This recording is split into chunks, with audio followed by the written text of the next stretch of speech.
Randy. Can't thank you enough. You're a soldier. I'll speak louder. I'll speak louder. I was hearing some babbling around the outskirts. I don't know. Was President Biden here? Everyone's trying to take my coffee. I'm glad everyone stayed after Roger Waters and Ben Cohen for the little people. I'm just a humble editor of a website that was just declared by Wikipedia to be far left and far right at the same time. We'll talk about that in a second, because it does relate. I came in last night, had dinner with an old friend, a not political friend, and he brought his apolitical girlfriend, who brought her apolitical corporate friends. Very nice people. I mean, great people.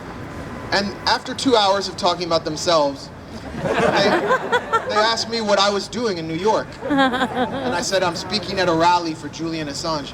And they just drew a blank. They said, who the hell is Julian? Julian Lennon, Julian who? Julius Irving? They didn't know who Julian Assange was. And these are people that are highly educated. And they have been betrayed. No, it's not their fault. And when I told them who Julian Assange was, and that he is being literally tortured and has been in solitary confinement for 1,000 days and more for exposing official corruption and the crimes of our national security state, they were horrified, and you could actually see tears in their eyes when they learned that he was also a father and a husband who has been deprived of holding his children simply because he told the truth about our national security state. We have an entire population to reach here. Yeah. Most people do not know who Julian Assange is, and that's why this work is so important. Now I'll tell you about another event I went to earlier this year in Los Angeles. Some of you might not like it from the lockdown left, but it was at a rally to defeat the mandates. You don't like it?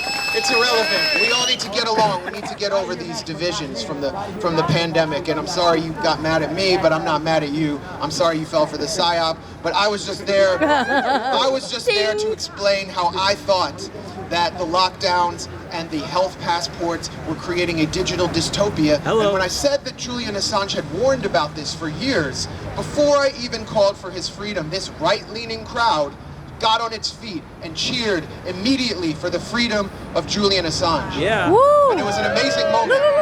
Now why?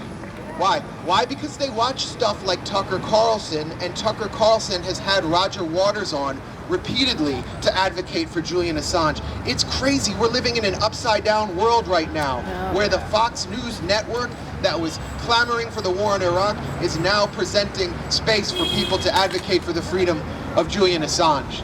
And so there's an opportunity there. Randy really wants my coffee. But who are the people that we have the hardest time trying to talk to about this? It's the progressives, the liberals, the MSNBC watchers, the people who read legacy media. We call them shit libs now, but these are educated people who read the New York Times and the Washington Post, and they don't realize the Washington Post is owned by one of the world's richest men, who is a contractor for the CIA, who hosts the CIA's cloud at his Amazon.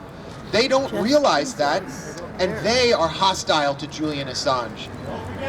So, the people who support the Patriot Act. So the mainstream media has become an enemy of the journalist, the most courageous publisher and journalist of our time. And I always tell this story. I always tell this story about the piece that I published that Randy mentioned at the Gray Zone, about how the CIA was running an operation to surveil Julian Assange at the Ecuadorian embassy. They had taken over the security through UC Global, and so everyone who came in through the front door to visit Julian, they thought they were speaking to an Ecuadorian security guard. It was in fact a CIA asset who would take their devices, open their devices, invade their devices, and then send it back to Langley. So who were some of those people? Some of those people were reporters for these same publications that have demonized Julian Assange, painting him as a Russian spy and so on. One of them was Ellen Nakashima, the chief national security correspondent for the Washington Post. I published photos of her devices that were opened by CIA assets at UC Global. Just to restate that, the chief national security correspondent for the Washington Post, had her devices infiltrated by the CIA. Now, can you imagine if the Russian FSB did that? What would have happened? There would have been headlines on every mainstream publication. I went to the Washington Post. I went to Ellen Nakashima. I said, do you have any comment on this? Do you have anything to say about this? No. Silence. Crickets. Not a goddamn thing, because they can't bite the hand that feeds them.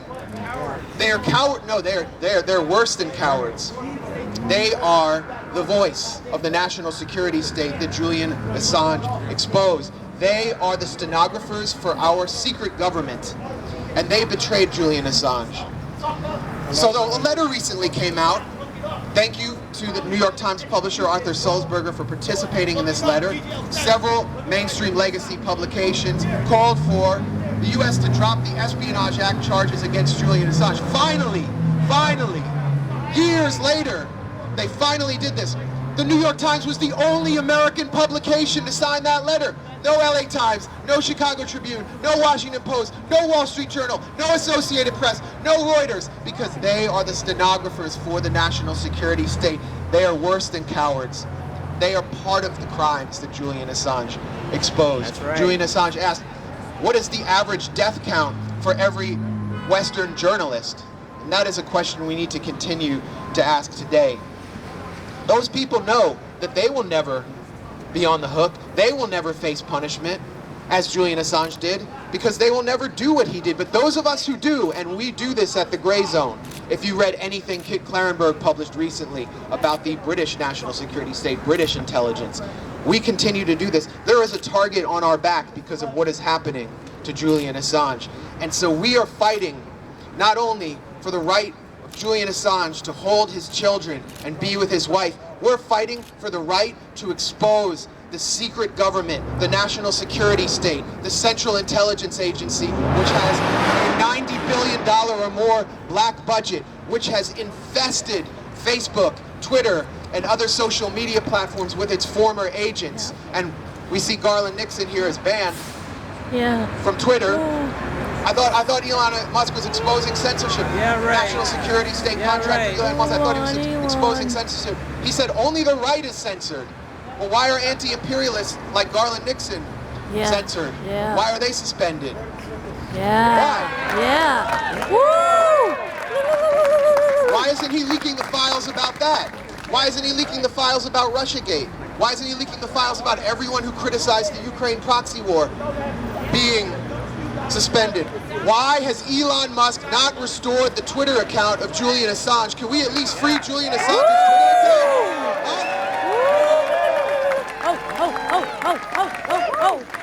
So I want to close by reading an email from Julian Assange. Hi all, I'm in Iceland. You should be too, or at least reporting about it. I've been in Iceland the past few weeks advising parliamentarians here on a cross-party proposal to turn Iceland into an international journalism haven, a jurisdiction designed to attract organizations into publishing online from Iceland by adopting the strongest press and source protection laws from around the world. In my role as WikiLeaks editor, I've been involved in fighting off many legal attacks. To do that and keep our sources safe, we have had to spread assets, encrypt everything, and move telecommunications and people around the world to activate protective laws in national jurisdictions. It goes on, but he says, that's why I'm excited about what is happening in Iceland, which has started to see the world in a new way after its mini-revolution a year ago. That was February 2010, and today Julian Assange has been captured. And he was captured because he was, and he's being tortured because he was leading a revolution in journalism. And that's why. Not because he violated the Espionage Act. So it's our job today to continue that revolution, to continue the revolution that Julian Assange and WikiLeaks started, and to see Julian Assange standing here with us and his family to see that revolution through. Thank you. Yeah, man.